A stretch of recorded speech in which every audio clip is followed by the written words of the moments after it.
Se escucha, ¿sí? Perfecto. Bueno, vamos a comenzar la actividad para no quitarle tiempo a Martín. Es un placer para mí darle la bienvenida a todos a esta sesión del Núcleo de Historia Económica y Social de la Universidad de Chile. Tenemos aquí grandes personajes, próceres, destacados, especialistas en Historia Económica de Chile. Realmente es un orgullo tenerlos aquí a todos. No se dieron las condiciones como para habernos reunido presencialmente entre los Panamericanos, paro que llamó la FESH, todo aconsejó hacerlo por esta vía. Así que eh, gracias a la disposición que han tenido para acompañarnos de esta manera. Y también quiero comunicarles muy rápidamente, este es el momento de los avisos parroquiales, ¿no? Entonces, tengo que comentarles que el Núcleo de Historia Económica y Social ha sido ya formalmente autorizado, aceptado por la Dirección de Investigación de la Facultad de Filosofía y Humanidades para operar como grupo de estudio. ¿M? Eso es muy importante porque a partir de ahora ya nos constituimos como un grupo permanente de investigación, ¿m? Que se enriquece con el aporte de muchas personas que la gran mayoría no son de la Universidad de Chile, y eso es muy importante también. O sea, nosotros tomamos un espacio de invitación, pero de acogida también a colegas de muchas universidades, de distintos países, estudiantes, graduados, tesistas, eh, avanzados, avesados investigadores, otros están más bien comenzando, pero eso es. Eso por un lado. Entonces, y lo otro, comentarles también que el grupo de investigación como núcleo está también desarrollando un proyecto de un diseño de diplomado en historia económica, ¿m? Que vamos a irle dando también detalles más adelante, y ya tenemos unos bocetos, algún diseño. Y por último, estamos preparando una jornada de actualización pedagógica para este verano, en enero del 2023, de 2024, en el que se va a hacer un curso intensivo para profesores, ¿m? Sobre temas de historia económica que consideramos que también es muy importante. Ya, entonces dicho esto, entonces pasamos a presentar a nuestro invitado especial de hoy, Martín Garrido Lepe. Como algunos de ustedes sabrán, él es especialista en temas de historia de la energía, tiene una trayectoria amplia sobre estos temas, probablemente el que está más avanzado en este momento en estos temas en Chile, y él comenzó, ¿no es cierto?, haciendo sus estudios en Valparaíso, en- bajo la atenta mirada y buena conducción de doctor César Yáñez, que lo entusiasmó en estos trabajos, ¿no?, que él ya venía desarrollando con un equipo muy importante de investigadores de Barcelona, sobre temas de la energía, como un proxy, una forma de aproximarse, ¿no es cierto?, al PIB en momentos en que no tenemos datos de PIB. Es un proyecto muy interesante. Se sumó Martín a eso y obtuvo su magíster en esa idea, en esa dirección, y luego ya él se fue a hacer sus estudios de doctorado a la Universidad Autónoma de Barcelona, donde ahí le tocó conocer a toda esa jungla de investigadores que se dedican a este tema, y terminó con una tesis, ¿no es cierto?, muy, muy importante sobre justamente los temas energéticos en Chile. Entonces, en este momento, Martín está desarrollando labores de docencia en la Universidad Autónoma de Barcelona, y es nada menos, así que para que cuando alguno de ustedes ande por ahí, ya lo saben, él me lo ha dicho que lo publicite. Él es el encargado en este momento del seminario permanente de investigación que desarrolla la Universidad Autónoma de Barcelona en estos temas de historia económica, así que si alguno de ustedes anda por allá, puede programar una presentación con ellos a través de Martín. Y entonces hoy día no va a ser una presentación que de alguna manera resume todos sus avances sobre historia de la energía en Chile a partir del consumo de las familias, ¿no?, a través del siglo XX. Así que para no quitarle más tiempo, vamos a dar paso a Martín. Vamos a trabajar una 45 minutos más o menos. Yo me tendré que retirar un poquito antes, no más allá de las 5, pero Oscar continuará a cargo de la conducción de la sesión, de manera que después de las 5 más o menos y hasta las 6 puedan ustedes conversar con Martín y exprimirlo al máximo para sacarle todo el provecho que se merece esta visita especial. Así que dejamos con ustedes a Martín Garrido Lepe con su presentación de hoy. Muchas gracias a todos. Muchas gracias, Mario. Gracias por la generosa presentación. Em, Gracias también por aceptarme en el núcleo y por invitarme a exponer mi trabajo. Gracias también a Oscar por organizar todo esto y por gestionar. Voy a tratar de compartir pantalla, pero no tengo todavía habilitado la autorización. Me parece que ahora sí puedo. Voy a comenzar entonces con esto. Originalmente, la invitación que me había hecho Mario era presentar un trabajo que estoy realizando ahora junto a Sergio Garrido, que ustedes deben conocer muy bien. Eh, es un trabajo que analiza el gasto en energía en los hogares chilenos durante el siglo XX. Y esta era la idea principal, presentar el artículo y hacer un seminario sencillo como... Pero Mario me dijo que había más tiempo. Entonces me dijo que a explorar un poco más y que tratara otros temas que tienen que ver con la historia de la energía. Entonces la presentación es un poco más amplia. Originalmente la presentación era esto, un artículo sencillo, ¿cierto? Pero como me dijo que había más tiempo, entonces me voy a detener mucho más en hablar de las transiciones energéticas y presentar lo que con César hemos estado haciendo hasta ahora. Presentar algo así como los últimos avances que tenemos sobre las transiciones energéticas en Chile y cómo llegamos a analizar con Sergio el gasto en energía en los hogares chilenos. Em, para empezar, quiero referirme a algo que Mario decía bastante bien, esta relación que existe entre energía y crecimiento económico. Como ustedes bien deben saber, ya desde hace más de medio siglo se viene hablando de que existe una correlación entre consumo de energía y crecimiento económico. Ya la CEPAL en 1956 nos mostraba que los países más ricos eran los que también consumían mayor energía. Esta misma situación la podemos ver reflejada hoy en día con datos actualizados que nos muestran una correlación positiva entre energía y PIB per cápita. Em, pero no solamente la correlación se muestra con este indicador, también existen otros indicadores como los indicadores de calidad de vida. Por ejemplo, con el índice de desarrollo humano, los países que presentan mayor índice de desarrollo humano son los que también consumen mayor energía. Em, Desde otro punto de vista, en un gráfico, en un mapa, los países que tienen mayor desarrollo, mayor índice de desarrollo humano son los que aparecen en color verde y verde claro. Y si nosotros comparamos este mapa con otro indicador bien bonito, con una imagen de la Tierra de noche que nos muestra la luminosidad de las ciudades, podemos ver que existe una relación entre aquellos que tienen mayor desarrollo medido según el índice de desarrollo humano y la luminosidad de sus ciudades. Pero como ustedes bien deben saber, correlación no implica causalidad. No sabemos realmente qué causa qué cosa. No sabemos si es el consumo de energía el que causa el crecimiento económico o es al revés. Los estudios que se han hecho no son concluyentes. Dicen que hay países donde el crecimiento económico causa el consumo energético y en otros países ocurre al revés, o en otros países no existe ninguna causalidad, etcétera. Pero existe esta correlación y a la luz de esa correlación, eh, los investigadores y las investigadoras comenzaron a estudiar el consumo de energía para aproximarse a no solo el crecimiento económico, sino también la calidad de vida y el bienestar en general. Eh, y la principal línea de investigación o el marco teórico más importante es el que se entiende como las transiciones energéticas. Pero, ¿qué son las transiciones energéticas? Y esta es la definición que nos dan los investigadores, que nos da Peter O'Connor, y que dice que las transiciones energéticas son este conjunto significativo de cambios en los patrones de uso de energía de una sociedad y que estos cambios pueden afectar a cualquier paso de la cadena energética. Es decir, pueden ser cambios entre las energías primarias, como por ejemplo el carbón, la leña, el petróleo, el gas, etcétera, o también pueden ser cambios entre las energías secundarias, es decir, energías que son el resultado de la transformación de una energía primaria, como la electricidad, como la gasolina, etcétera.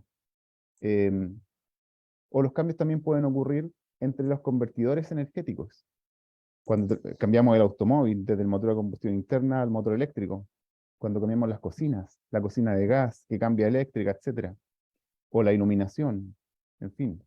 O la transición energética también puede ocurrir en la última fase de la cadena energética correspondiente a los servicios energéticos.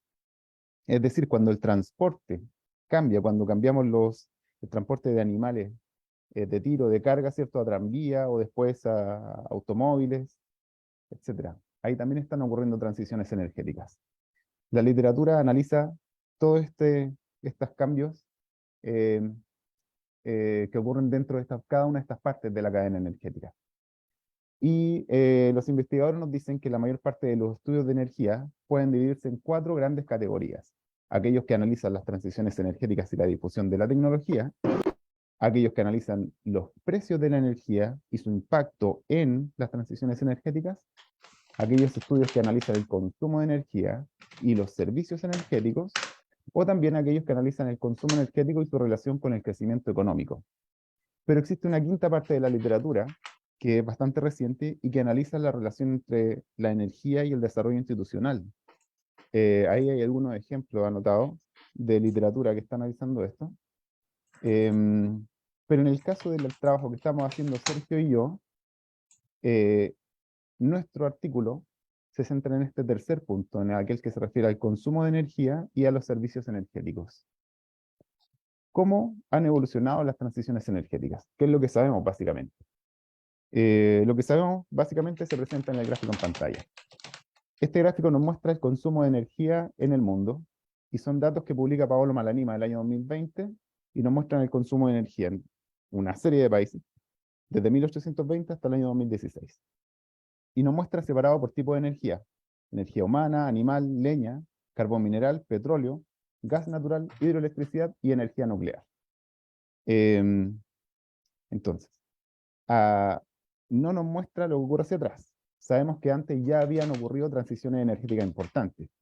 Por ejemplo, el uso del fuego es una de las primeras, de los primeros cambios en la cadena energética. El desarrollo de la agricultura y de la ganadería, o el uso de los molinos de agua o de viento, son transiciones energéticas, pero para las que no podemos estudiar muy en detalle porque no tenemos la fuente. Bueno, Malanima nos da la fuente para estudiar la transición energética desde 1820. Y tal vez la primera transición que nosotros podemos estudiar con estos datos es la transición desde las energías tradicionales a las modernas. Si yo agrupo estas energías, la humana, la animal y la leña, formarían parte de lo que conocemos como energías tradicionales, y el resto serían las energías modernas. La transición entre energías tradicionales a las modernas ocurriría en el mundo alrededor del año 1902. Eso es lo que nos dicen los datos de Malanima. Pero resulta que las energías también se pueden agrupar en otra categoría.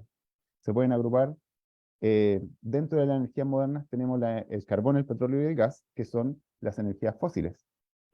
Y dentro de ellas también ocurren transiciones energéticas. El carbón fue sustituido por petróleo y por gas natural. Si yo agrupo estas tres energías, perdón, y las separo, ¿cierto? Lo que ocurrió en el mundo fue que el carbón, el petróleo y el gas natural sustituyeron al carbón en la matriz energética mundial alrededor de 1960. Pero además existe otra transición energética que está ocurriendo en paralelo. Es lo que se denomina como electrificación y consiste en el consumo indirecto del resto de las energías, tanto petróleo como carbón como gas. Es el consumo indirecto de las energías fósiles. Y esa está ocurriendo actualmente y comienza a ocurrir de forma simultánea al consumo de petróleo y de carbón. Y por último, actualmente estamos viendo una última transición energética que consiste en la descarbonización del sistema energético global. Si yo comparo esta transición, utilizando los datos de Malanima, si yo comparo la matriz energética mundial con lo que sabemos para Chile, el resultado es el siguiente.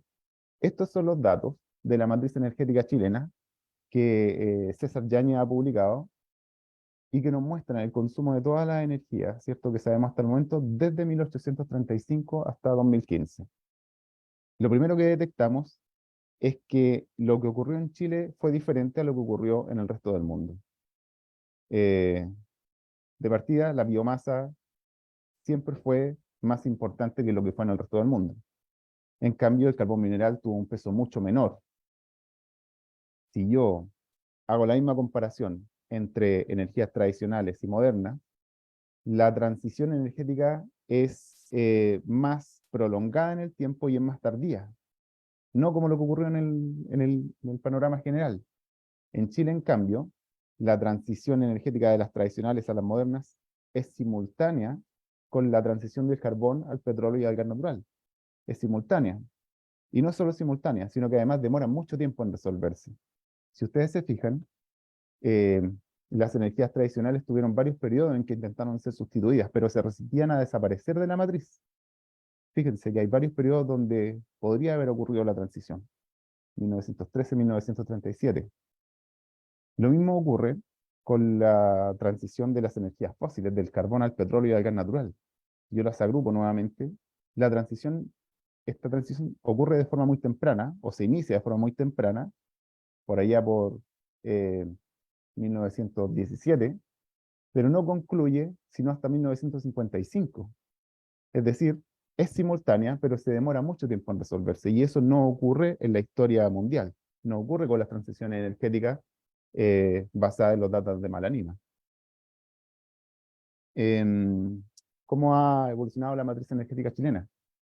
Estos son los datos que publica César Yañez, que nos muestran cada una de las energías, ¿cierto? En miles de toneladas equivalentes de petróleo. Básicamente, la biomasa nunca desaparece. Y no solo no desaparece, sino que además se incrementa con el tiempo. El carbón mineral fue la más importante hasta 1955, pero pierde terreno y lo recupera solamente desde 1988 de la mano de la generación termoeléctrica. Eh, el petróleo, en cambio, sustituyó al carbón y se impuso en la matriz energética chilena hasta alcanzar un pic que llegó en 2006 y luego tiende a caer. Este último proceso es parte de la descarbonización de la matriz energética chilena. El gas no fue tan relevante y solamente lo fue a principios del siglo XX, pero una crisis política en Argentina hace que se reduzca el gas y cae su consumo, cae sustancialmente, lo que implica un incremento del consumo de carbón, que se ve en la línea negra, y también del consumo de biomasa. La hidroelectricidad nunca fue sustancial en el consumo energético chileno, nunca ha sido sustancial. Y, por último, las energías renovables no convencionales son todavía insignificantes en el contexto general. Esa es la matriz. ¿Cómo es esto en los hogares? Y aquí nos vamos entrando un poco en el artículo de Sergio, todavía no de lleno, pero más o menos. Lo que sabemos sobre la matriz energética chilena son los datos que publica César Yáñez y que nos muestran el consumo de energía total desde 1835 en adelante, hasta la actualidad. En cambio, nuestro conocimiento sobre el consumo energético en los hogares es mucho más limitado. Y no solo limitado, sino que además es incierto para gran parte del periodo en que tenemos datos. Nuestros datos son bastante eh, confiables desde 1960 en adelante, que son los que publica el INE, los balances de energía, perdón, la Comisión Nacional de Energía, los balances de energía, pero hacia atrás tenemos algunas estimaciones vagas que van de 1940 hasta 1950 y algo, y que no son del todo certeras, pero nos dan una idea de cómo podría haber ocurrido. Pero nuestro conocimiento sobre el consumo energético de los hogares es limitado, todavía. Em, ¿Cómo se distribuyó la energía en los hogares para este periodo para el que tenemos datos? Se distribuyó de la siguiente forma. De partida, la mayor parte del consumo de energía en los hogares en Chile ha sido biomasa, hasta muy temprano, hasta muy adelantado, perdón, el siglo XXI. Fíjense que hasta 2012, 2013 más o menos, todavía más del 50% de la energía que consumían los hogares en Chile era biomasa, cosa que no ocurre en otras partes del mundo, incluso en países de ingreso medio. Em, la biomasa era acompañada con gas licuado, con parafina y con una pequeña porción de carbón mineral, que hasta el año 2000 aproximadamente, 2001, qué sé yo, suponían casi el 80% del consumo de la energía en los hogares. Eh, 80% aproximadamente. Pero también detectamos que hacia el 70 está ocurriendo una incipiente transición desde la biomasa a otras energías de mayor calidad, por decirlo así, o densidad por lo menos, como la parafina y como el gas licuado. Pero dicha transición, de esta incipiente transición que yo destaco en este recuadro, se detuvo y retrocedió eh, por la crisis del petróleo de 1973 y también por las políticas de la dictadura. Em, la electricidad y el gas natural son relativamente tardíos y su peso es menor. Solamente pesan o suponen el 38% del consumo de energía en los hogares en el año 2020, situación que es bastante baja en comparación con otros países de un ingreso similar al chileno. En América Latina, por ejemplo, la electricidad, solo la electricidad, promedia en algunos países sobre el 50%. En Argentina es 45%, qué sé yo. Pero en Chile la electricidad pesa algo así como el 20% en el año 2020. Eso es relativamente poco. La pregunta es por qué ha sido tan difícil esta transición energética en los hogares. ¿Qué hace que sea tan difícil? La hipótesis que yo tengo en un artículo que está en revisión son los precios de la energía. Em, los precios de la energía en Chile son muy caros para que la transición ocurra.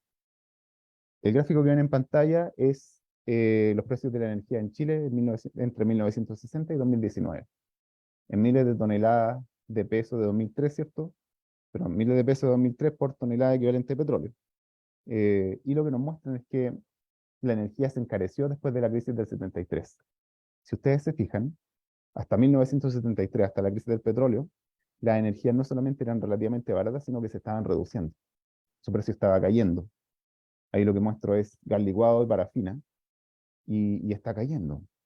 Pero después del 73, todos los precios son más caros. Eh, y lo más interesante es que nunca vuelven a caer por debajo de los niveles del 73. La parafina tiende a caer un poquitito, pero después se recupera y sigue creciendo. Los precios no limitaron el consumo siguió creciendo, pero impidieron la transición energética. ¿Por qué? Porque la diferencia entre principalmente la electricidad y la leña era muy alta. Eh, ese gráfico nos muestra, el precio de la leña está por abajo, está por el piso, y los de la electricidad son muy caros todavía. ¿Cuál es el efecto que tuvo? Desincentivar la transición energética, desincentivar la electrificación del consumo de energía en los hogares. Y ahora viene el artículo que estamos escribiendo con Sergio. Recién ahora parte el artículo que estamos escribiendo con Sergio. Ahí debería venir el título del documento. ¿Por qué razón estudiamos el gasto en energía? Primero, porque no, nos permite otro enfoque sobre la dimensión energética de los hogares. Y este enfoque, perdón, incorporar el gasto nos permite dos grandes avances. ¿Cuáles son? Primero, podemos complementar las estimaciones que tenemos actualmente sobre el consumo de energía en los hogares. Y en segundo lugar, nos permite ir mucho más atrás en el tiempo, porque tenemos datos de gasto en los hogares para hasta principios del siglo XX.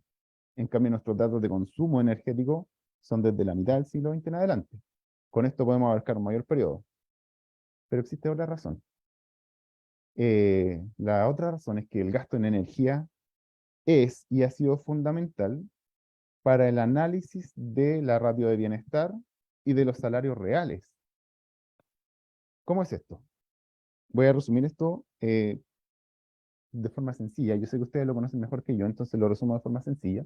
Pero básicamente la metodología para construir estos salarios reales y el ratio de bienestar consiste en construir una canasta de consumo en la que se incorporan todos los productos que sean necesarios para la subsistencia. La mayor parte de estos productos son alimentos, pero siempre existen ítems que tratan de solventar las necesidades energéticas de la población. Ítem para la iluminación y para calefacción y cocción de alimentos. Lo que hacen los investigadores después es estimar cuánto debería consumirse de cada uno de estos ítems para alcanzar una cierta cantidad de calorías que permita la subsistencia. Y luego, cuando ya han descifrado cuánto se debería consumir, lo que hacen es buscar los precios de esos productos para cada uno de los años que están estudiando, multiplican el precio por la cantidad y obtienen el total que debería gastarse. Y con ese total obtienen el costo total de la canasta de consumo. Ese costo de la canasta de consumo lo comparan con los ingresos de los y las trabajadoras y obtienen un ratio. Ese es el ratio de bienestar. Si este es superior a 1, quiere decir que los ingresos eran suficientes para para comprar la canasta, y de esa forma eh, era superior a la subsistencia. Si es inferior a 1, quiere decir que no alcanzaba para la canasta y estaban bajo la línea de subsistencia o bajo la línea de la pobreza. Tal vez la canasta más importante o la más significativa para estos estudios es la canasta que elabora Robert Allen en 2001, esta canasta que llamó de esta canasta respetable. Allen nos entrega, ¿cierto?, los productos y nos dice, miren, esta es la metodología, y nos dice que los trabajadores consumen cierta cantidad de velas, aceite para lámparas y combustible. Y, y el consumo de esa energía supone un peso en la canasta total. Lo que estoy destacando ahora es cuánto pesa, según Allen, el consumo de energía en la canasta total. En este caso, Allen dice que el combustible, el gasto en combustible supone el 5% del gasto total de los hogares y que el gasto en iluminación supone algo así como el 8%. Eso es lo que nos dice Allen. Bueno, con esta canasta, una serie de investigadores, numerosos investigadores e investigadoras, comenzaron a reproducir y a estudiar el ratio de bienestar en muchas regiones y para periodos muy extensos. Y lo que hacían era utilizar el mecanismo de Allen, utilizar la metodología y estimar canastas para sus respectivos países. Pero en el caso de la energía, lo que hacen es asumir el consumo de energía que les dio Allen. Esto se ha hecho de la siguiente forma. ¿Cómo calculan el gasto en energía? Lo han hecho de dos formas. La primera es haciendo lo que hace Allen. Asumen un consumo de energía, que en el caso de Allen, la mayor parte de las canastas que Allen utiliza corresponde a 3 millones de BTU al año. Asumen el consumo y luego, con los datos de precios que ellos puedan reunir, estiman cuánto es lo que costaría comprar esa cantidad de energía y eso cuánto pesaría en el gasto en la canasta total. Y obtienen una cifra. Ese sería el gasto. Estos datos son inventados. Son un invento solo para graficar la metodología que utilizan. Pero existe una segunda forma de estimar el gasto en energía. ¿Y en qué consiste? Básicamente, asumen un gasto. Cuando no tienen datos de precios, dicen, ok, el gasto es tanto. El ejemplo más claro es el del artículo de Leticia Arroyo y Davis, y no me acuerdo quién más, del año 2012. Dicen tajantemente, cuando no tenemos datos de precio, asumimos que el gasto es tanto. En cuanto a combustible, dicen 3% para el combustible. Y para la iluminación, no me acuerdo, 2,5 y 2,5 para cada uno de los ítems, o algo así. Entonces, estas dos formas se han utilizado para estimar el gasto en energía. Y lo que hemos podido reunir con Sergio es más o menos lo siguiente. Estas son las cifras que utilizan estos estudios. El caso más significativo tal vez es el de Arroyo, ¿cierto? Que les comentaba recién, que analizan el ratio de bienestar en varios países de América Latina para un periodo bastante extenso, 3 siglos, asumiendo un gasto en combustible y un gasto en iluminación. Y ese gasto lo extienden por estos 3 siglos, para las fechas en que no tienen precio. Y en algunos casos tienen muy pocos precios, entonces la mayor parte del periodo que analizan asumen este nivel. O en otros, por ejemplo, en los casos de los artículos de Allen que están acá arriba, ellos asumen un monto, una cifra de consumo, y luego multiplican por el precio y les da un gasto similar a lo que aparece aquí en pantalla.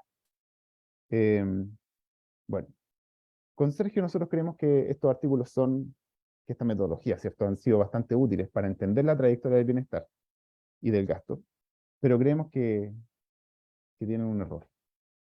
Creemos que estas metodologías no tienen en cuenta las diferentes necesidades energéticas de cada población, es decir, las diferencias geográficas y las diferencias climáticas, ni tampoco tienen en cuenta los cambios que ocurren a lo largo del tiempo, los cambios tecnológicos. Por lo tanto, nosotros intentamos hacer el ejercicio a la inversa. Lo que nosotros intentamos hacer con Sergio es estimar cuánto fue el gasto real de las familias, calcular cuál fue su peso en el gasto total de los hogares y luego analizar su evolución en el tiempo. Y este ejercicio lo hacemos utilizando los datos chilenos, para los cuales tenemos información desde 1906 a 2006. ¿Qué fuentes utilizamos? Para la primera parte del siglo XX, para la primera mitad del siglo XX, tenemos diversas fuentes. Tal vez la más importante es la de 1912, que son encuestas, ¿cierto?, de gasto a la familia obrera. Tenemos más de 100 encuestas de diferentes provincias de Chile y diferente nivel de ingreso. Eso nos permite analizar, por lo menos para 1912, el gasto de las familias según quintil de ingreso. Eh, la imagen que ven en pantalla es un ejemplo de esa encuesta y nos muestra el ingreso acá a mano izquierda y acá en el recuadro el gasto de las familias, separando en el ítem combustible y luz. Lo que nosotros utilizamos eso y lo vamos ubicando, ¿cierto?, en el tiempo. Por el momento estamos tratando de realizar lo mismo, como este es un artículo muy preliminar, estamos tratando de realizar lo mismo que hacemos para 1912, para algunos años entre medio de hacia adelante. Desde mediados del siglo XX, nuestra fuente es diferente. Desde la mitad del siglo XX en adelante, recurrimos a las encuestas de presupuesto familiar, que publica el INE desde el 68, me parece, y que la Universidad de Chile hizo para el 56-57, está de acá arriba. Y la información que nos muestran es bastante completa.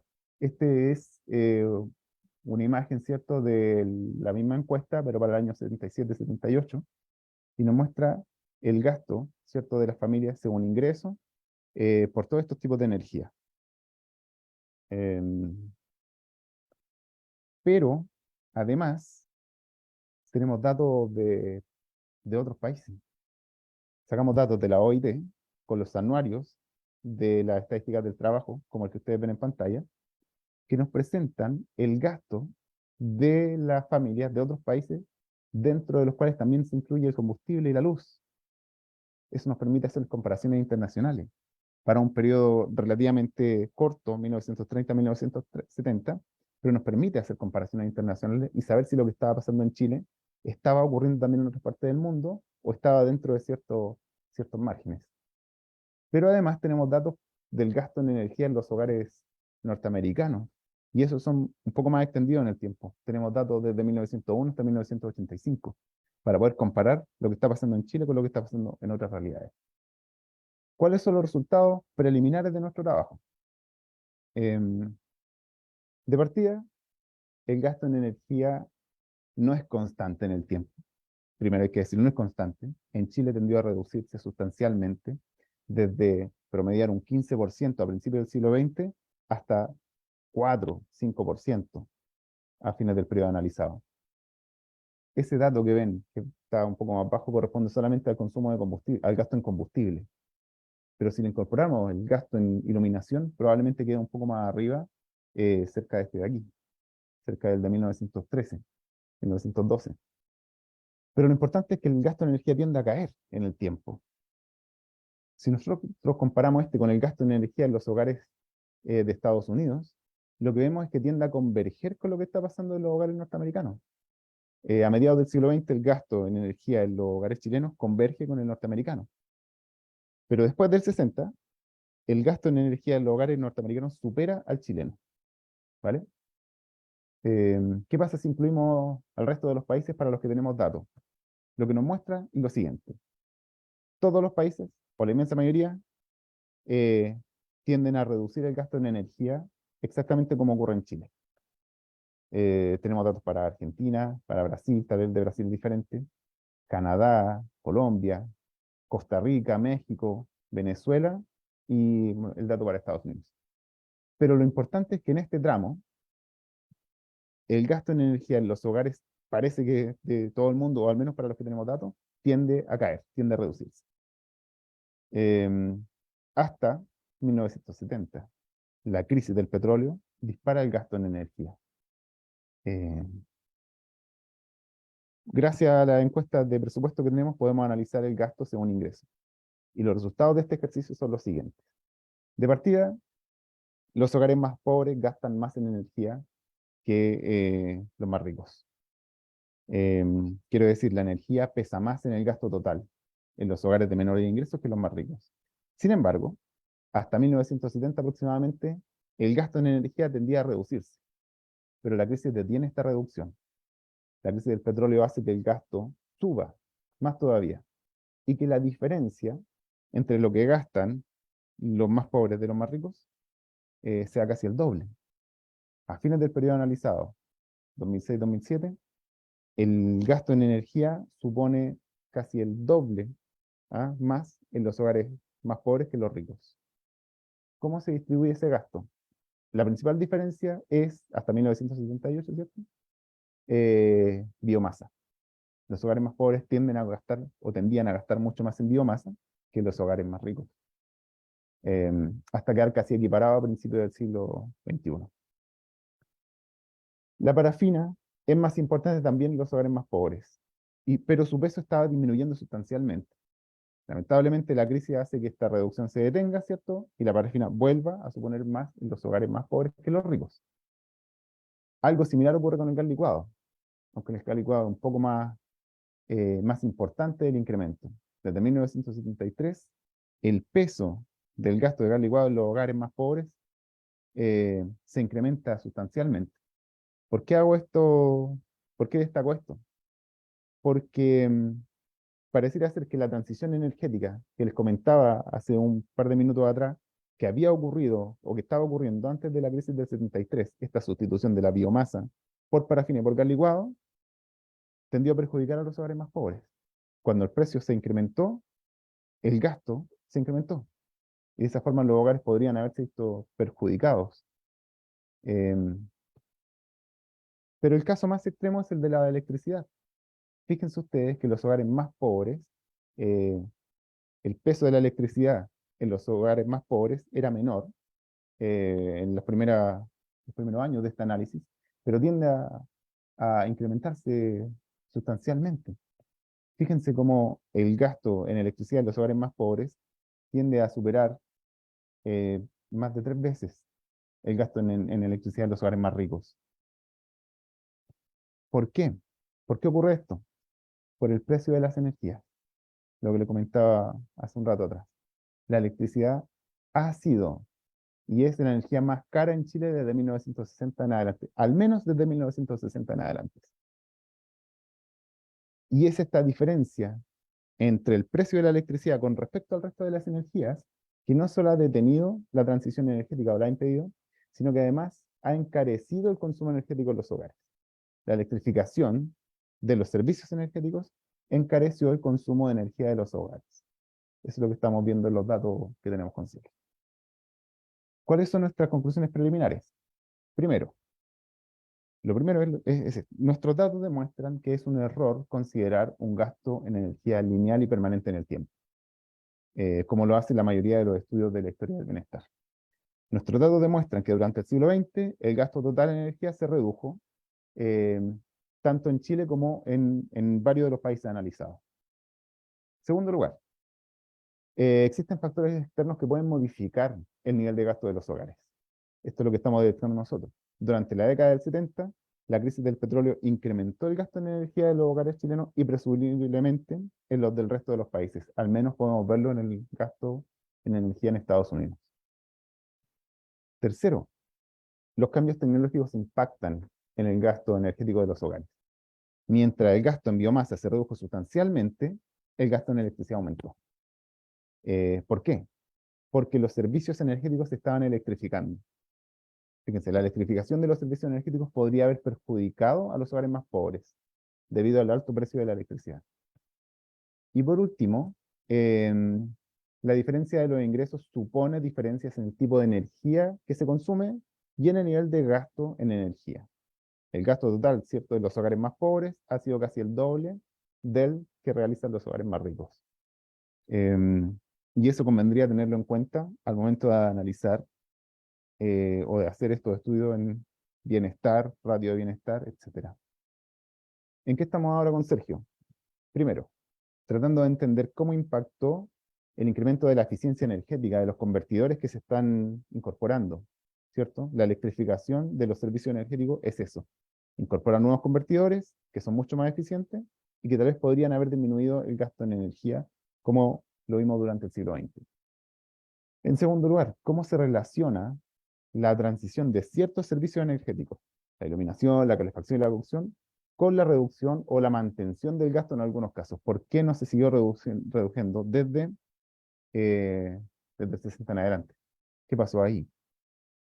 Tercero, ¿qué efecto tuvo el gasto en energía en la evolución de los salarios reales y en la ratio de bienestar? ¿A qué me refiero con esto? Me refiero a que si el gasto no es constante, como lo atribuyen algunos artículos, o si el consumo no es constante, como lo atribuyen otros artículos, ¿cómo podría modificar esto los salarios reales? ¿O cómo podría modificar esto la ratio de bienestar? Y por último, ¿qué impacto puede tener la diferencia del gasto energético según quintil de ingreso sobre el análisis del ratio de bienestar? Eso es más o menos lo que estamos trabajando con Sergio. Y nada, cualquier comentario o sugerencia será muy bien recibida. Eso. Muchas gracias, Oscar. O sea, Martín, perdón. Bueno, a partir de ahora yo me tendré que ausentar, pero le damos un aplauso desde lejos que sea a la muy buena presentación de Martín, que realmente se lo merece. Y se ve que es un trabajo que junto con Sergio va tomando un carácter distinto, digamos, al que estaban haciendo con el grupo de investigación de César y de la tesis doctoral de Martín. Entonces, solo cabe comentar que las personas que estén conectadas por Facebook pueden dejar algunas preguntas o comentarios ahí. Oscar se encargará de transmitirlas a la sesión de Zoom y por supuesto, los que están conectados también por Zoom pueden hacer llegar a partir de ahora, irá recogiendo sus comentarios, sus inquietudes, o transmitírselas directamente a Martín. La sesión está contemplada que dura hasta las 18 horas, así que hay harto tiempo para sacarle el jugo a Martín. Me despido y muchas felicitaciones de nuevo, Martín. Que tengan una muy productiva jornada en lo que queda. Hasta luego. Gracias, Chao. Mario. Chau.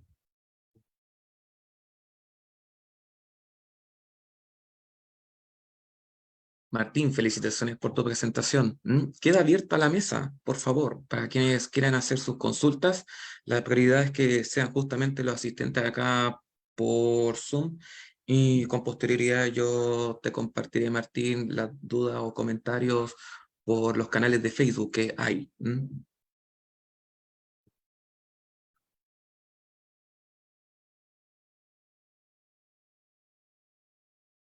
Sí, por favor, José Díaz, profesor. Gracias. ¿Se escucha bien? Perdón. Sí, ok. Sí, se Oye, escucha muchas bien. gracias, Martín. Oye, gracias por esta iniciativa del núcleo, una muy buena idea. Nada más que el profesor Matos con el capitán Araya nomás, ¿no? Los dejó a todos nos dejó a todos aquí en la orilla. ¿Ah? En fin.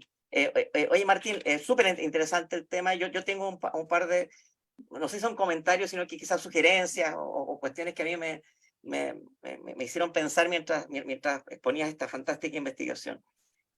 Lo primero que yo echo de menos y me gustaría ver en alguna versión, que puede ser muy útil, en lugar de ver el porcentaje del gasto, ver el nivel. ¿Te das cuenta? Es decir, porque claro, el porcentaje va cambiando y su historia sobre que el porcentaje del gasto aumenta o cambia, qué sé yo, pero me gustaría saber en el tiempo qué pasa con el nivel real de esta cuestión. ¿Te das cuenta? Al final del día. Y a lo mejor te cuento una historia diferente, no lo sé, realmente no lo sé. Capaz que no, te das cuenta, qué sé yo. Dos, no sé si el gasto que están calculando está neto de subsidios. Y ese otro punto que no es trivial, ¿te das cuenta? Entonces, a lo mejor la diferencia en precios es que se acabaron los subsidios nomás, ¿te das cuenta? No lo sé tampoco. Te lo planteo como un tema quizás a explorar y a resolver. Tres, estos precios de la energía, pucha, me lleva a pensar en una cosa. ¿Por qué razón, no sé si algunos presentes tienen auto eléctrico? Yo no, digamos, yo no. Y la razón es súper sencilla, pues son súper caros. ¿Te das cuenta? O sea, fíjate, la electricidad a lo mejor es barata. ¿Te das cuenta? El precio regular de la electricidad es barata, pero la transición a la tecnología que te permite usar esa electricidad es cara. Entonces, a lo mejor en la historia de transición energética hay que distinguir dos precios. ¿Te das cuenta? Uno es el precio flujo, por así decirlo, ¿cierto?, de la electricidad, y el otro es el costo de la tecnología que te permite aprovechar eso. Entonces quizás tienen que mirar esos dos precios en el camino. No sé bien cómo hacerlo, qué sé yo. Bueno, y lo último, aquí podemos discutir un montón, te das cuenta, de todas maneras, pero en la en el gráfico que mostraste de proporción del gasto, qué sé yo, oye, pero estamos hablando de un rango de 5% del gasto en el máximo. O sea, ojo, tu escala a lo mejor, pucha, es medio engañosa. O sea, en el peor de los casos, si vi bien, digamos. O sea, estamos hablando que de cada 100 pesos, 5 en energía, que me parece re poco al final del día. ¿Te das cuenta? Entonces, en fin, de todas maneras, me parece fantástico. Ojalá que llegue a buen puerto el trabajo y lo puedan publicar, porque vamos a ganar todos con su investigación. Y muchas felicidades también al coautor. O sea, gracias. Gracias, profesor. Al principio de de la sesión habíamos hablado con Oscar tal vez hacer una ronda de preguntas, entonces si quieren vamos reuniendo más, después la vamos conversando, no sé si les parece. Rodrigo, creo que Rodrigo tiene levantada la mano, ¿no?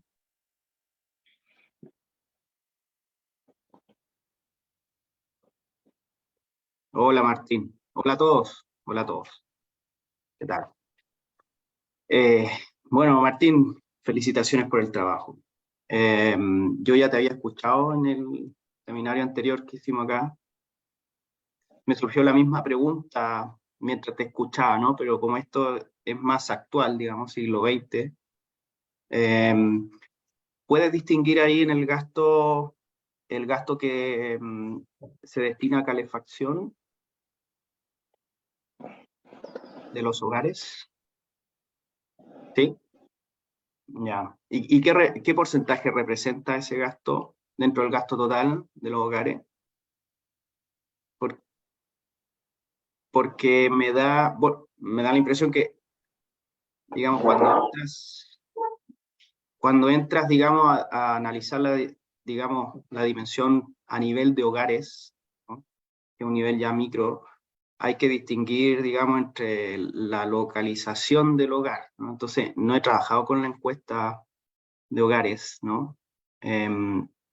Pero, o sea, con la encuesta que mostraste, pero si te aparece la ubicación del hogar, podrías dividir ese gasto por zona térmica y calcular, digamos, el gasto por hogar, digamos, haciendo una ponderación, digamos, por la zona técnica, ¿no? Térmica, porque en el sur, digamos, el gasto que se destina a calefacción va a ser mayor que en el norte prácticamente no hay gasto, ¿no? Y entonces, si tú quieres medir el gasto por hogar, ¿no? Y cuánto representa eso sobre los ingresos del hogar, ¿no? Es relevante, ¿no? Distinguir las zonas térmicas, geográficas térmicas, ¿no? Entonces, yo creo que eso lo puede hacer con la encuesta.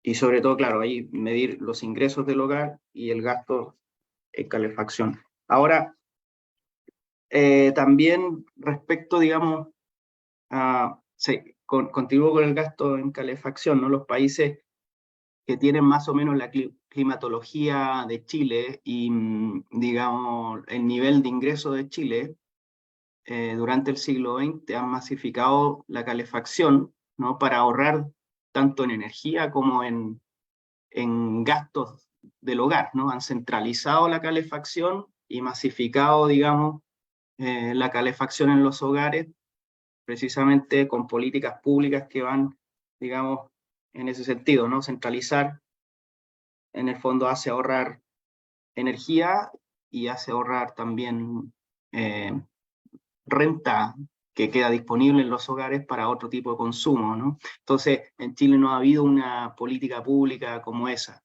Se ha conversado, sobre todo para el caso de Aysén, el caso de Magallanes. El caso de Magallanes creo que es distinto porque ahí tienen subsidios para el gas, ¿no? No sé si en Magallanes lo tienen todavía.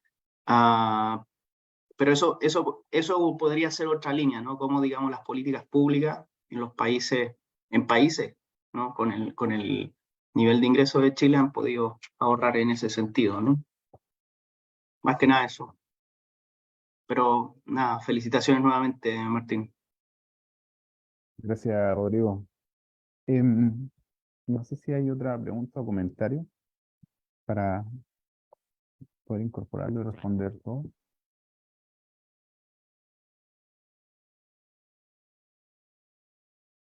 Bueno, si no, paso entonces a comentar lo que me dicen. Bueno, primero que todo, muchas gracias a ambos por los comentarios, creo que son muy buenos todos.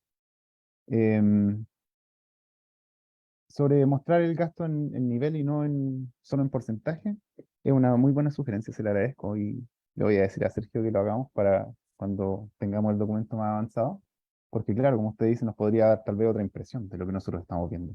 Tal vez la cosa cambia ahí, así que lo vamos a hacer. Eh, Saber si esto es neto de subsidios está un poco difícil con los datos que tenemos. Habría que incorporar otras fuentes o revisar otros documentos para saber si es que el precio cambia cuando cambian los subsidios. Lo que sí sabemos por la literatura es que esta situación ocurre en el 73. Los precios estaban subsidiados antes de la dictadura. Y eso hacía que el gasto también fuera menor y que el precio de la parafina, ¿cierto?, fuera menor. Cambia después del 73, cambia con las crisis del petróleo y se dispara. Habría que ver si ocurre lo mismo para el siglo XX-XXI. Fin del siglo XX, perdón, principio del XXI. Un fenómeno similar ocurre con la crisis del gas, con Argentina. Cuando los argentinos cortan el gas, el precio del gas se dispara sustancialmente. Y eso hace que los hogares vuelvan a buscar una transición. Lo que he podido analizar es que la transición energética de los hogares no ocurre como se había planteado en un principio, de forma escalonada. No es una sustitución de una energía por otra. Es una forma diferente, es lo que la literatura ha denominado como forma de escalera, me parece. No, apilamiento energético, así le llaman. ¿Qué quiere decir eso? Que incorporan un convertidor para utilizar esta energía y luego incorporan otro convertidor, pero dejan el otro en reserva. Y cuando el precio de la energía sube, dejan de utilizar uno y vuelven a utilizar el anterior. Están apilando energía una sobre otra y los hogares van transitando a medida que los precios van cambiando. Eso ocurre en Chile. Y ocurre con la crisis del petróleo, ¿cierto? 73-79, los hogares retroceden de la parafina y el gas licuado, ¿cierto? Retroceden a la biomasa. Es decir, la crisis hizo que sacrificaran eficiencia por precio. Y lo mismo ocurre en el 2006. Cuando el precio del gas se dispara, los hogares retroceden nuevamente a la biomasa. Y los que más retroceden, ¿cierto? Los que más vuelven atrás son los hogares más pobres. Eso es lo que nos están mostrando los datos. Entonces también estamos viendo otra cara de la desigualdad en Chile. Sobre el precio de la energía, usted me dice, claro, tal vez podría ser que el precio de la electricidad fuera relativamente barato, aunque en Chile es caro. En Chile es mucho más caro que... O sea, Chile y Uruguay tienen los precios de la electricidad más cara en América Latina, en términos relativos. Pero aunque la electricidad pudiera caer, aunque el precio de la electricidad pudiera caer, tal vez los convertidores son los caros, me dice el profesor Díaz. Sí, es probable que eso sea así, pero tengo datos para eso y los puedo mostrar. Estos son datos de otro artículo, eso sí, pero los datos que estoy mostrando eh, nos muestran el precio de los electrodomésticos entre el 60, ¿cierto? Más o menos, a fines del, bueno, lo que tenemos hasta ahora, 2020, qué sé yo. Estos son los precios de diversos electrodomésticos. Refrigerador, calefón o calentador de agua, lavadora, cocina y estufa. Y lo que nos muestra es que los precios caen durante los 80, caen sustancialmente. Se frenan, ¿cierto? A mediados de los 80 y después, qué sé yo, vuelven a caer hasta alcanzar un mínimo, ¿cierto? Más o menos en los 2000.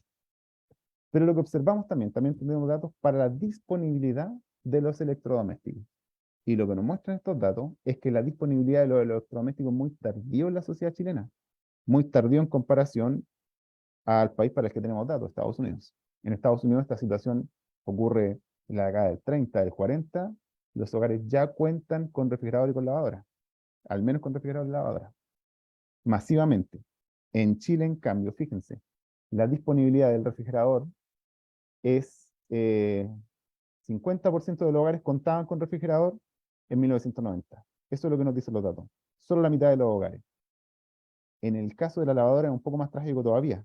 El 50% solo se alcanza en el año 2000 o alrededor del 2000. Y es muy difícil O sea, es muy tardío llegar a superar el 90%.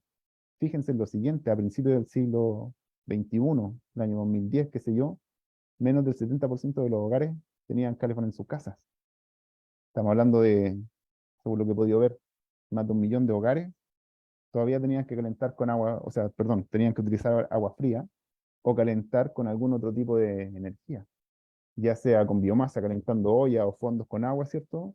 O recurriendo a otra técnica que era bastante interesante, que la conversábamos con Mario hace unos meses atrás, utilizar algo que llamaban el espíritu. No sé si ustedes lo ubican, tal vez lo deben conocer mejor que yo, pero era un líquido que en algunos casos era un alcohol, que se utilizaba, ¿cierto? Se ponía en un serpentín y eso calentaba el agua. Pero a esas técnicas tenían que recurrir hasta más o menos, o sea, fines del siglo XX. Eso es muy tardío. Pero el precio de los electrodomésticos cae y la caída del precio permite la incorporación del electrodoméstico en los hogares. Eso es lo que nos muestran estos datos al menos. Eso es un poco para responder al comentario del profesor Díaz. Sobre la proporción del gasto, 5% es muy poco. Es poco, sí, es poco. Pero si lo miramos en el global, los hogares más pobres no gastaban el 5%, gastaban 10 o 12%. 12% en energía, o sea, el presupuesto total, 12% es harto, creo yo. Solo los hogares más ricos baja al 5% o incluso menos. Perdona, Sí, 5% del ingreso del hogar. sí, del ingreso del hogar. Em, para lo que dice Rodrigo, si podemos distinguir entre el gasto que era destinado a la calefacción del gasto a la cocina. Ya. Para el periodo que estamos analizando, no podemos hacerlo exactamente, pero podemos tener algunas estimaciones. Sabemos por unas encuestas que se hicieron en el año 2012, 2015, 2017, me parece, se hicieron encuestas sobre el uso de la energía en los hogares. Y la gente declaraba que la leña la utiliza principalmente en calefacción. Todo el consumo de leña va básicamente a calefacción. La parafina va casi exclusivamente a calefacción. Casi nada de parafina se ocupa en cocción de alimentos. Y la mayor parte del gas licuado va solo a cocción de alimentos. ¿Cuál es el punto? Si esto es más o menos así en el tiempo hacia atrás, lo que está ocurriendo en el 70 es que los hogares estaban transitando de la cocción de alimentos con leña a la cocción de alimentos con gas licuado. Y cuando la crisis del petróleo estalla, esa es la transición que se viene atrás. Los hogares dejan de ocupar gas licuado para cocinar, vuelven a ocupar leña. Y hacen lo mismo con la calefacción. Dejan de ocupar parafina para calefaccionarse y comienzan a ocupar o vuelven a ocupar biomasa. Eso es lo que está ocurriendo en los hogares en la crisis del petróleo, durante la crisis del petróleo. Como te digo, no tenemos los datos para atrás, o las estimaciones ¿cierto? Para atrás, pero en base a esta encuesta más o menos podemos tener una idea de en qué se ocupaba cada una de las energías. Y la electricidad, básicamente, es para algunos servicios. Iluminación, refrigeración, la lavadora, la plancha y ocio. Pero muy poco para cocción de alimentos y muy poco para calefacción, porque es carísima. ¿Qué más? ¿Cómo impactan las políticas públicas? Es algo que todavía tenemos en la agenda con Sergio, porque como también lo decía el profesor Díaz, claro, hay que ver cómo impacta los subsidios o no. Los subsidios no solamente para el precio de la energía, sino para los convertidores energéticos. Por ejemplo, desde hace un par de años atrás, tal vez una década, y en razón de la transición energética actual, esta descarbonización de la materia energética, el Estado ha implementado ciertas políticas para poder reemplazar las chimeneas o las salamandras que tiene la gente en sus casas y se los cambian por otra estufa a pellet o estufa eléctrica. Y que contaminan menos, pero que su insumo, su materia prima, ¿cierto? La energía que se utiliza es más cara.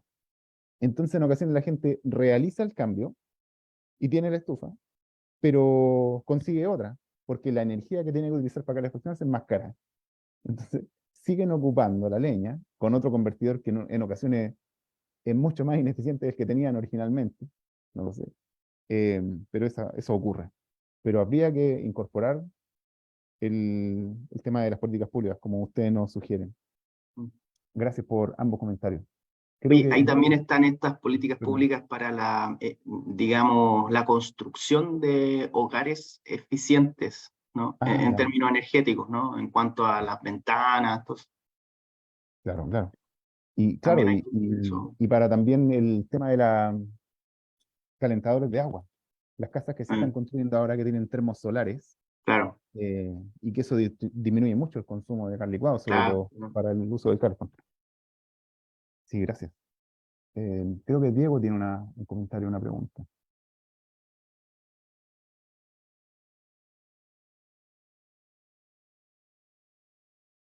No estamos escuchando, te digo.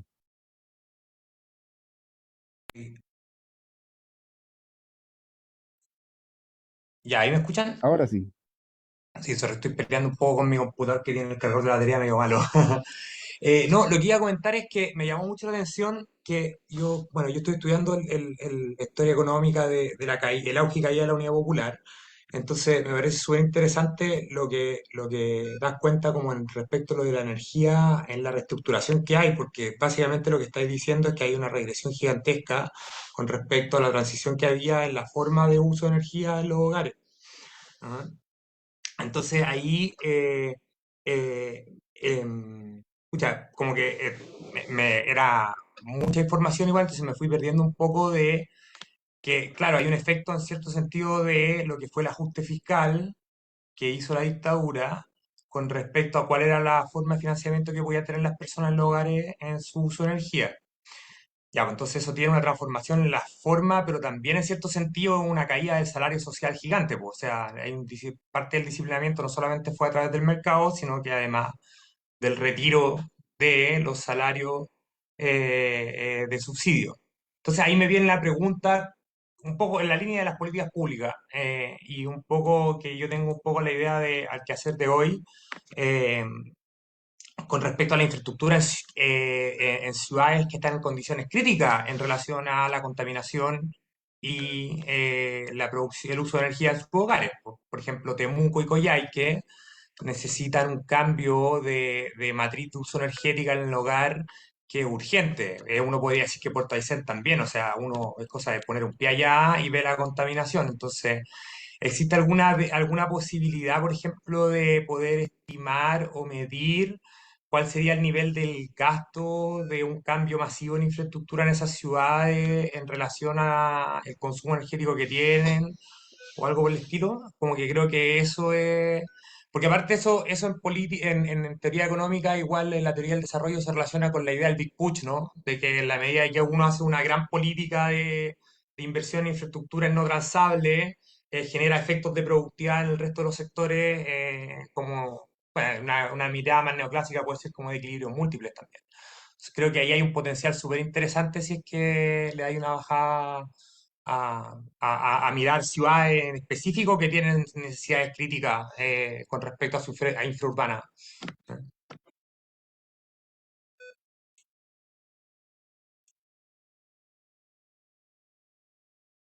Súper. Em, si alguien tiene otra pregunta, la podemos hacer al tiro para comentar ambas después. O comentamos lo que dice Diego.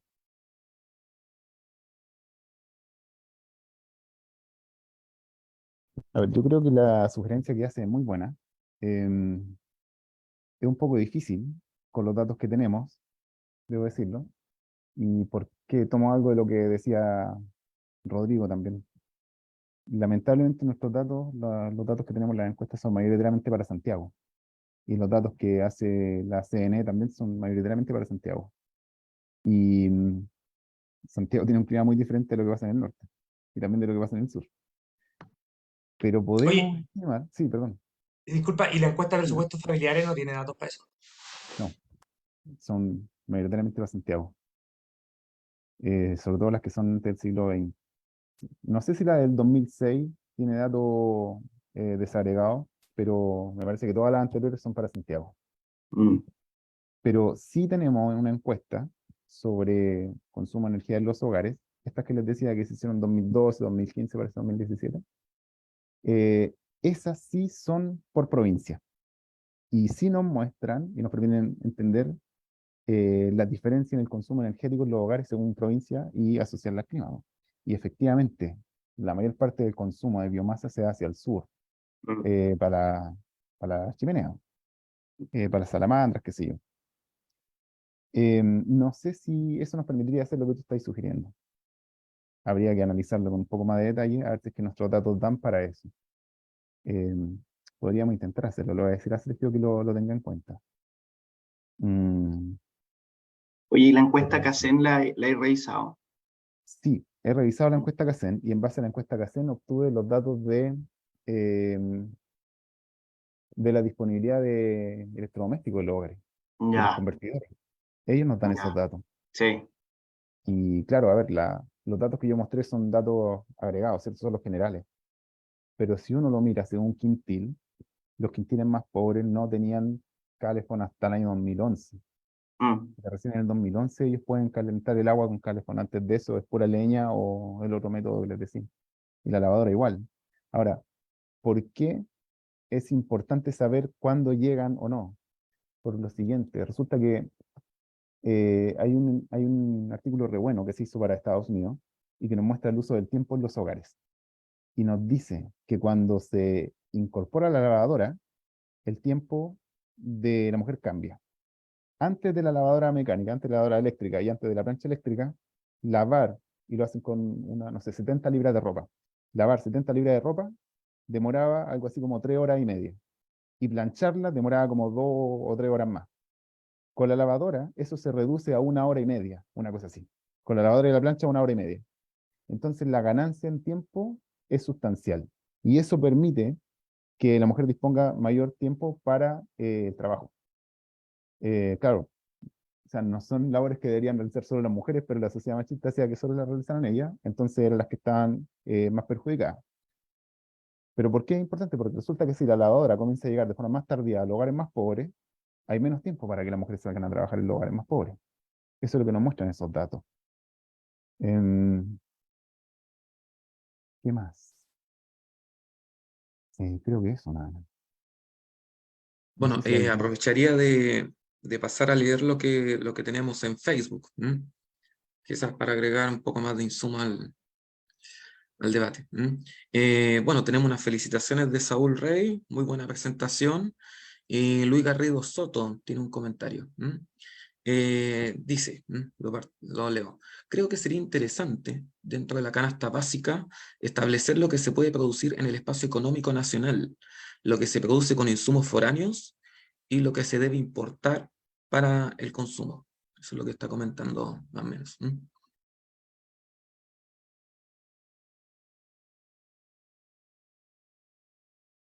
Por si quisiera agregar algo. Sí, solo estaba anotando, pero su comentario es sobre insumos, dice, diferenciar entre insumos importados y los no importados, pero en términos energéticos. Imagino que se refiere a eso. Eh, Ujú. si es así, es un poco, a ver, es un poco difícil de analizar, porque de partida la biomasa no se importa, o donde estamos ahora, nadie importa biomasa, muy poco. La electricidad se genera acá. eh, y la generación de electricidad sí podría realizarse con insumos importados, con carbón, con gas o con petróleo diésel, qué sé yo.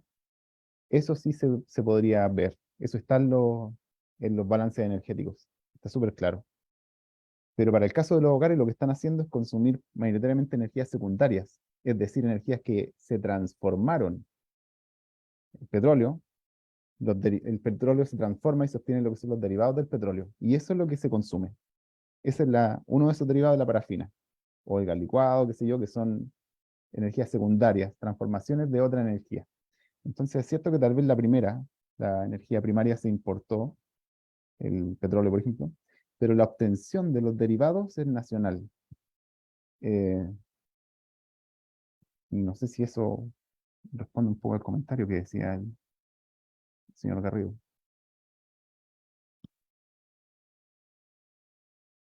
Mm,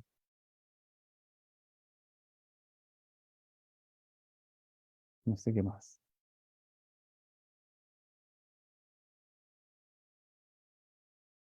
Y en el Archivo Nacional de la Administración, ¿no habrá algún fondo que permita quizá poder reconstruir de manera regional todo este gasto?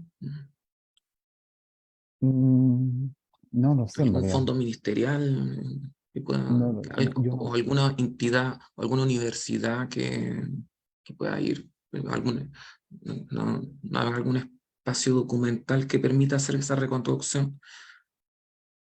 Bueno, no lo sé en realidad. No tengo nociones si es que en el archivo que me dices hay fuentes sobre eso, ¿no? Em, lo que estamos haciendo con Sergio es analizar encuestas de gastos familiares eh, y que tienen información para diferentes provincias. Tal vez Sergio nos podría explicar mejor ya que está ahí conectado, pero nos ofrecen gastos para diferentes provincias y con eso tal vez podríamos intentar estimar eso que nos están diciendo, es decir, dónde se gastaba más y por qué se gastaba más allá. Em, no sé si Sergio quiere aprovechar de intervenir ya que está ahí conectado. Sí, yo, bueno, lo que presentó Martín, agradecerle, ya, porque yo no pude estar desde el primer momento, eh, pero muchas preguntas muy interesantes y creo que Martina las ha ido respondiendo también con harta profundidad de cómo él maneja toda esta temática. Yo, más que entrar como en el análisis de lo que podríamos encontrar en el archivo de la administración, que yo creo que, claro, a lo mejor una búsqueda nos podría dar probablemente o potencialmente algún indicador, algún número que podría ser útil. Yo quería plantear un poco algo que creo que a lo mejor no fue muy atractivo, pero que también es interesante del artículo, porque es la relación entre el tema del consumo, de la energía, con el bienestar, que es parte que de alguna otra forma es como la otra pata ya de esta mesa que va uniendo lo que Martín hace con lo que yo también podía aportar a este trabajo. Y eso, la presentación de un primer avance de este trabajo, que se hizo en el Congreso de Historia Económica, permitió generar también un debate bien interesante a establecer la relación, ¿ya? A la dificultad que por un lado plantea el establecer la relación entre, bueno, cómo diablo establecemos una relación directa o indirecta entre el consumo energético y el bienestar, ¿ya? ¿Y en base a qué? Pues, ¿cómo? ¿Cuál va a ser el indicador y cómo va a ser esa relación de causalidad si queremos entenderla? Entonces, creo que lo que acaba de señalar Martín en torno al uso de los electrodomésticos, al tiempo libre que plantea, claro, potencialmente libre lo podríamos plantear, pero otras cosas que surgieron en este debate, como que también hay que entenderlo desde el punto de vista de las opciones y posibilidades que un consumo energético, no sé, a precios más baratos plantea en términos de uso a nivel de la salud, uso a nivel de la refrigeración en las casas, que tampoco hemos como conversado en torno a eso, de los alimentos, ya plantea impactos que son multidimensionales. Ya estamos hablando de salud, estamos hablando de alimentación, ya no solamente de iluminación y de calor, por decirlo de alguna forma. Entonces, a mí me interesaba y creo que por eso lo que estaba comentando, establecer un poquito esto. Es un trabajo que también buscamos eh, esa parte de vincular el bienestar como un concepto que es multidimensional, que es un concepto dinámico, un concepto flexible y que esta contribución de alguna otra forma puede servir este artículo como para abrir un poquito el debate en torno a esto, que era algo que sentimos con Martín que está pendiente, que asumir los criterios y las ponderaciones que Allen establece es un ejercicio que a lo mejor no es el más conveniente para el caso nuestro y que teniendo algunos datos a lo mejor no los mejores o los más óptimos, ¿ya? Igual habría un espacio como para poder hacer una contribución y poder empezar a cuestionar esto, que va en una dirección también parecida a lo que ya se ha hecho en el plano de la alimentación, porque Martín de alguna otra forma lo mencionó directamente o se podía indirectamente plantear. O sea, ya se han, sobre todo en el Río de la Plata, establecido trabajos que intentaban como resignificar las contribuciones y las ponderaciones de esta canasta Allen para medir los ratos de bienestar, y que señalaban que elementos o productos como la carne están subvalorados en la canasta Allen para lo que son las realidades de Argentina, de Uruguay o de otros lugares. Entonces es un ejercicio parecido. Nosotros lo que estamos haciendo es, según las hipótesis y también el primer el olfato de Martín agudo en ese sentido, de que estas ponderaciones no servían, o sea, o no aplicaban, o eran demasiado voluntariosas, ya eran muy generosas de establecer que estos eran los porcentajes reales, y de ahí fuimos uniendo un poco eso de las fuentes, pero también pensando, y creo que eso sería bueno también poder escuchar de las personas que están, de los colegas, eh, eh, eh, esta situación, pues esta problemática. También es un punto que nos permite hablar de bienestar, el tema del consumo energético a nivel de hogar, y también es una necesidad conocer, una necesidad saberlo, es necesario para entender bien cómo evoluciona el bienestar, poder contar con una matriz de indicadores lo más completa posible, y nosotros desde esa visión queremos como presentar unos datos que vayan en esa línea y que ojalá, bueno, puedan abrir una beta más rica de futuras exploraciones, ya que puedan sacar también pues, mejores conclusiones, mejor conocimiento, no solo de lo que es el consumo energético a nivel de hogar, sino que también cómo eso mejoró o no mejoró, ya, o no tuvo el impacto directo o indirecto sobre el bienestar.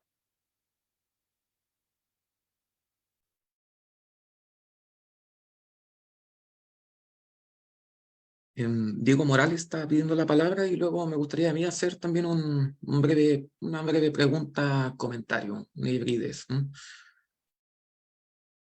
Bueno, agradecer la oportunidad, Oscar, y que estáis armando la organización, y a Martín por la presentación. Yo lo único que quería hacer una cuestión muy casi como de dato freak, pero que uno cuando estudia realidades empresariales o industriales se encuentran sobre todo en el centro sur, y que apoyan un poco esta idea del tema de la calefacción.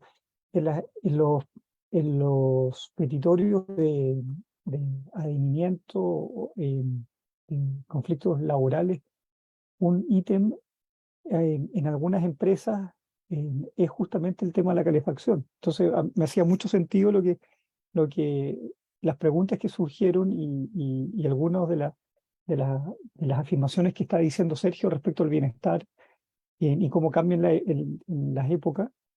Porque, por ejemplo, trabajadores mineros del carbón por convenios colectivos tenían derecho, acceso a carbón para la calefacción individual, por hogar. Lo mismo en la empresa textil de lino en Osorno.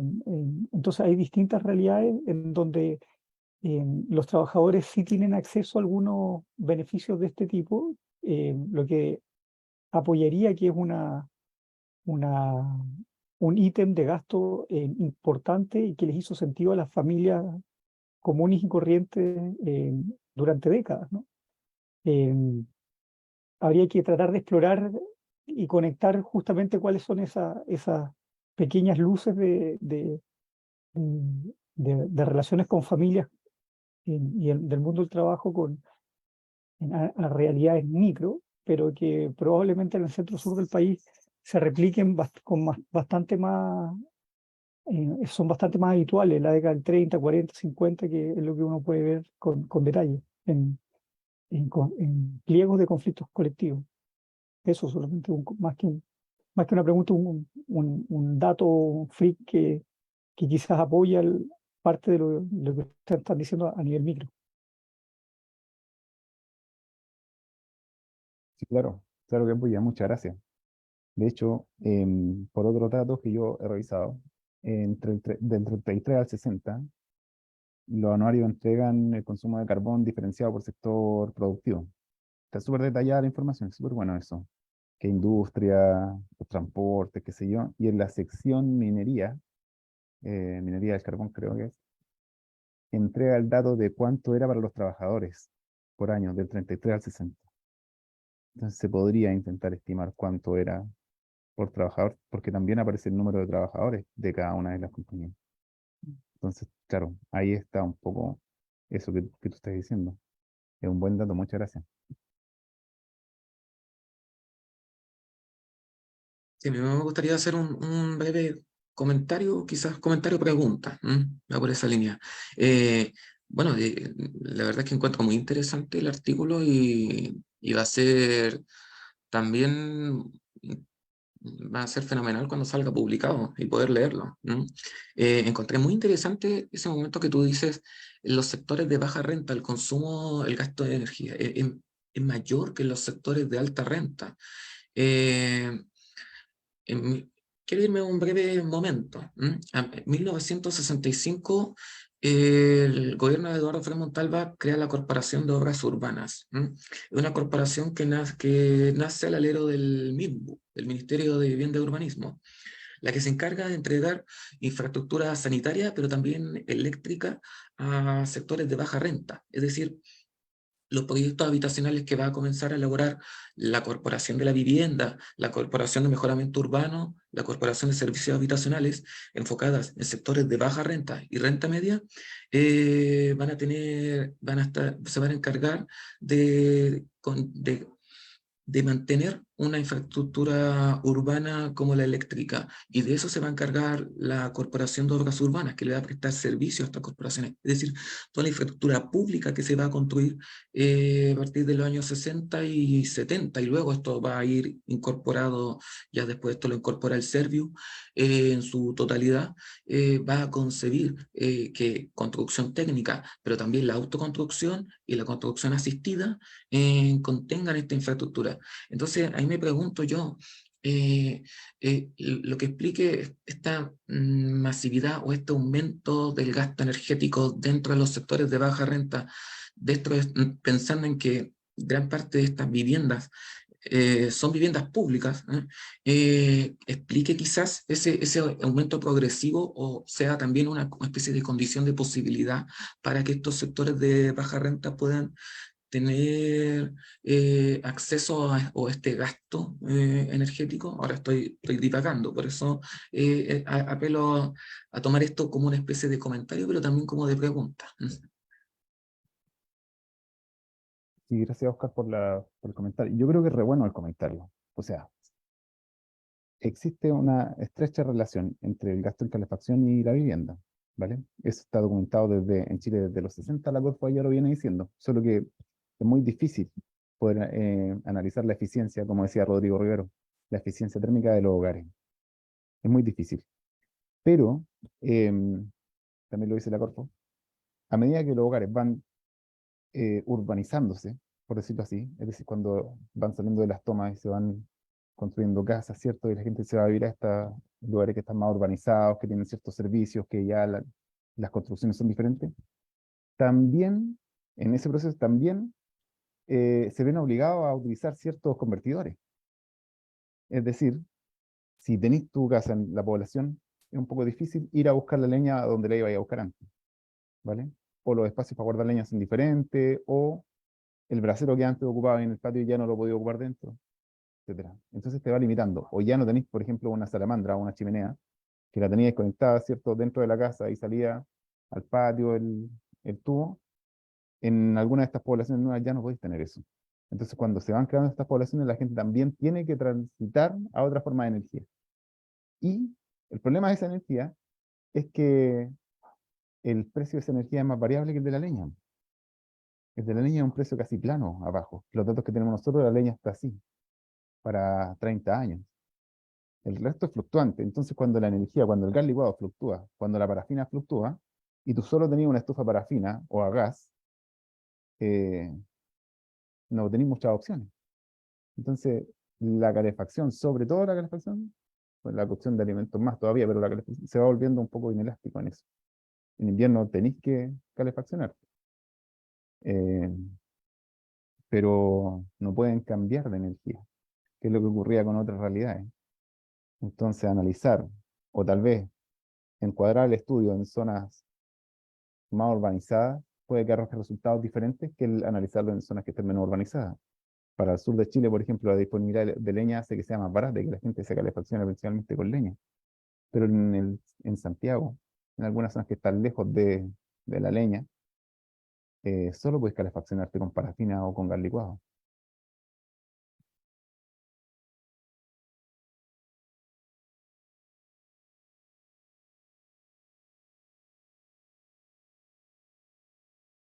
Bueno, eso no sé si hay más comentarios o algo así. No sé si Sergio quisiera agregar algo.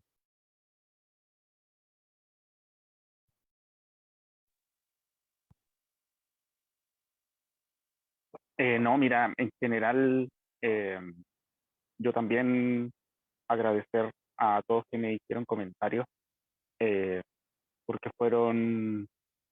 son útiles para seguir dando qué pensar y para dónde poder seguir orientando el trabajo. Ya me quedan hartas cosas por hacer, me quedan hartas cosas por hacer, eh, pero me parece bueno poder tener esta instancia. Yo no había podido participar la semana pasada, si estoy bien, con Martín, y por lo tanto sí tenía esa deuda y creo que fue una buena instancia.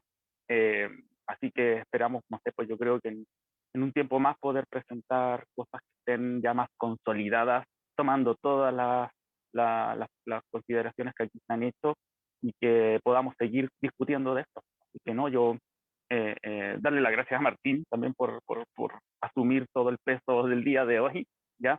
Pero no, yo agradecido.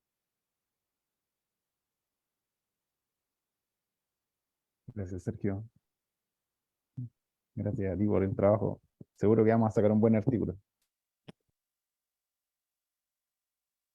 Bueno, y si no hay más comentarios, no hay más preguntas, en Facebook tampoco han aparecido más comentarios, preguntas. Bueno, podremos dar por finalizada la actividad de hoy. Ahora, les aprovecho de extenderle la invitación también, porque el próximo viernes tendremos otra actividad con Alejandro Salas, exponiendo lo que es parte de su examen de calificación. En el mismo horario, esperamos que también sea esta vez la Facultad de Filosofía y Humanidades del campus Juan Gómez Milla, y bajo la modalidad híbrida. También tendremos abierto el Zoom y también los canales de transmisión online por Facebook. De todas maneras, esta presentación va a quedar colgada tanto en el canal de YouTube, como también en el canal de Facebook de la página del Núcleo de Historia Económica, por si le quieren volver a dar una vuelta. Así que la verdad es que muy agradecidos, Martín, Sergio también, pedazo de investigación que se están mandando, y va a ser un verdadero placer verla cuando esté publicada también. No, muchas gracias a ustedes por organizar esto y gracias también a Mario. Gracias por organizar esto, gracias por la oportunidad de presentar este trabajo, gracias también a los que comentaron y a los que estuvieron atentos escuchando. Todos los comentarios han sido muy buenos y son enriquecedores para el trabajo que con Sergio estamos realizando. Y además felicitarlos por la iniciativa, ojalá que siga fortaleciéndose y que sigan sacando adelante muchos espacios para difundir la historia económica. Eso, nada, gracias y que les vaya súper bien. Espero que estén súper bien. Nos estamos viendo. Gracias.